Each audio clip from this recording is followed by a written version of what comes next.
नमस्कार, आप देख रहे हैं क्राइम वॉर और मैं हूं आपके साथ संदेश सक्सेना। अगर आप एंड्रॉयड मोबाइल फ़ोन इस्तेमाल करते हैं और उस फ़ोन के कनेक्शन के नेटवर्क से आप परेशान हो चुके हैं तो अब आप सावधान हो जाइए, क्योंकि अब जो मैं खबर आपको बताने वाला हूं हो सकता है कि उसके अगले शिकार आप हों। साइबर जालसाज आए दिन कोई ना कोई नया हथकंडा अपनाकर लोगों की जेब पर डाका डाल रहे हैं। पहले बिजली बिल अपडेट के नाम पर ठगी की जा रही थी, अब वह मोबाइल के खराब नेटवर्क को लेकर उसकी कनेक्टिविटी की समस्या दूर करने के नाम पर ठगी कर रहे हैं। यूजर्स के झांसे में आने के बाद फ़ोन पर कोड डायल करवाकर उसे हैक कर लेते हैं। ये खुद को दूरसंचार कंपनी का प्रतिनिधि बताकर फ़ोन करते हैं, नेटवर्क में परेशानी को लेकर पूछताछ करते हैं, झांसे में आते ही जेब पर डाका डाल देते हैं। दिल्ली में ऐसी सैकड़ों शिकायतें सामने आ चुकी है। दरअसल साइबर अपराधियों की ओर से मोबाइल यूजर को ये कहते हुए विश्वास में ले लिया जाता है कि वह उन्हें किसी तरह के OTP बताने की आवश्यकता नहीं होगी, ताकि यूजर्स विश्वास में आ सके और वो समझ सके कि ये सही प्रतिनिधि है। इसके बाद जिन यूजर्स के द्वारा खराब नेटवर्क की कनेक्टिविटी की समस्या बताई जाती है, उन्हें एक स्पेशल कोड डायल करने के लिए कहा जाता है। साइबर बदमाश किसी भी मोबाइल पर रैंडम मैसेज भेजते हैं या फिर कॉल करते हैं। इसमें लिखा होता है कि अगर आपके मोबाइल नेटवर्क पर समस्या रहती है तो इस नंबर पर कॉल करें या मैसेज करें, इससे बात की जा सकती है। मैसेज देखकर या तो आप कॉल कर सकते हैं या फिर आरोपी खुद ही यूजर से संपर्क कर खुद को कंपनी का अधिकारी बताते हुए पीड़िता से उसकी डिटेल ले लेते हैं या फिर उनके मोबाइल्स पे ही स्पेशल कोड डायल करवाते हैं और उसको हैक कर लेते हैं। दरअसल ये करते कैसे हैं ये मैं आपको बताता हूँ। जब साइबर ठग आपको किसी कंपनी का अधिकारी बताते हुए कॉल करता है और कॉल करके कई नंबर डायल करने के लिए कहता है, तो उस स्पेशल कोड को डायल करते ही आपका कॉल साइबर ठग के नंबर पर डाइवर्ट हो जाता है। यूजर्स के व्हाट्सएप और नंबर का दुरुपयोग कर यूज़र को कॉल करते हैं, क्योंकि यूजर के जुड़े हुए नेटवर्क पर व्हाट्सएप का जो नंबर दिखता है वो असली होता है, इसलिए लोगों को लगता है कि ये वही सच है। ये ठग परिचितों से रकम मंगवाते हैं और आपकी डिटेल हासिल कर आपके अकाउंट पर भी हाथ साफ कर लेते हैं। अब ये कैसे आपके व्हाट्सएप को हैक करते हैं ये मैं आपको बताता हूँ। व्हाट्सएप अकाउंट को वेरीफाई करने के लिए दो विकल्प होते हैं, पहला OTP और दूसरा कॉलिंग।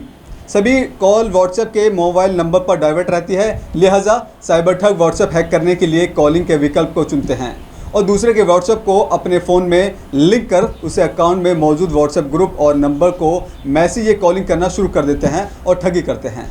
हाल में ही ऐसे दो मामले सामने आए, जिसमें पहला साइबर ठग का मामला लक्ष्मी नगर का है। लक्ष्मी नगर में निवासी सुरेश यादव एक निजी कंपनी में नौकरी करते हैं।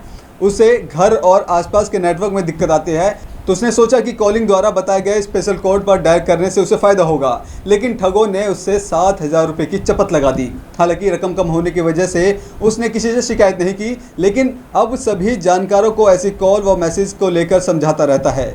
वहीं दूसरा एक मामला सीमापुरी निवासी रोहित कुमार एक रेस्टोरेंट में काम करते हैं। उन्हें कॉल कर एक शख्स ने खुद को मोबाइल कंपनी का प्रतिनिधि बताकर नेटवर्क ठीक करने का झांसा दिया और स्पेशल कोड डायल करवा कर कॉल डाइवर्ट कर ली, लेकिन कुछ जानकारियों को जालसाजी ने फ़ोन पर ही किया कि रोहित को पता चल गया और उसने अपना नंबर ब्लॉक कर दिया और ठग का शिकार होने से खुद को बचा लिया। अब आपको सावधान कैसे रहना है, किन बातों का गौर करना है, वह मैं आपको बताता हूँ, ज़रा गौर से सुनिएगा।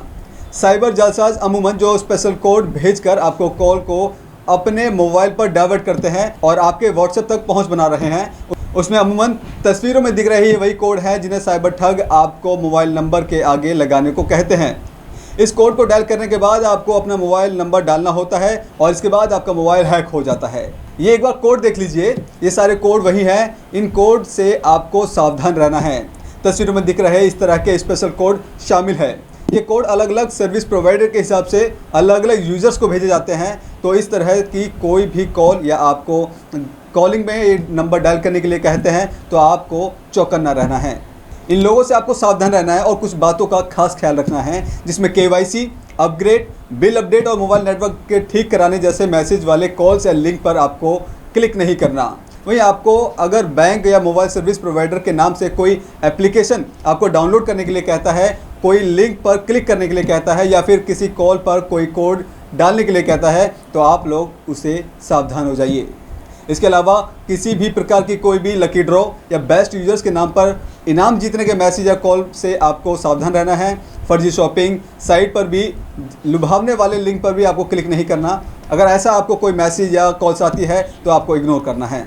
किसी भी लिंक, डोमेन या ईमेल एड्रेस पर स्पेलिंग की गलतियों पर ध्यान जरूर दें। साइबर क्रिमिनल आमतौर पर उस तरह की ईमेल यूज़ करते हैं जो नामी कंपनी की हो, बस वही मामूली सा है, फिर कर देते हैं आपके साथ फ्रॉड। इसके अलावा किसी भी लिंक पर जिसमें आपको कुछ संदिग्ध लगे उस पर तो आपको बिल्कुल क्लिक नहीं करना। अगर आपको कुछ संदिग्ध लगता है तो फ़ौरन उसकी शिकायत नज़दीकी साइबर सेल में ज़रूर दें। अपनी जानकारी संभाल कर रखें। कंप्यूटर फ़ोन में जानकारी को पासवर्ड से सुरक्षित रखें। किसी साइट पर है तो उसे लॉग आउट करने के बाद ही आप बाहर निकलें। पुलिस का कहना है कि इस तरह से ठगी करने वालों के बारे में तत्काल उन्हें जानकारी दें। अगर उसके आप शिकार होते हैं तो फ़ौरन उसकी शिकायत करवाएं। नेशनल साइबर पोर्टल पर तत्काल शिकायत करें ताकि उनके खिलाफ सख्त कार्रवाई की जा सके।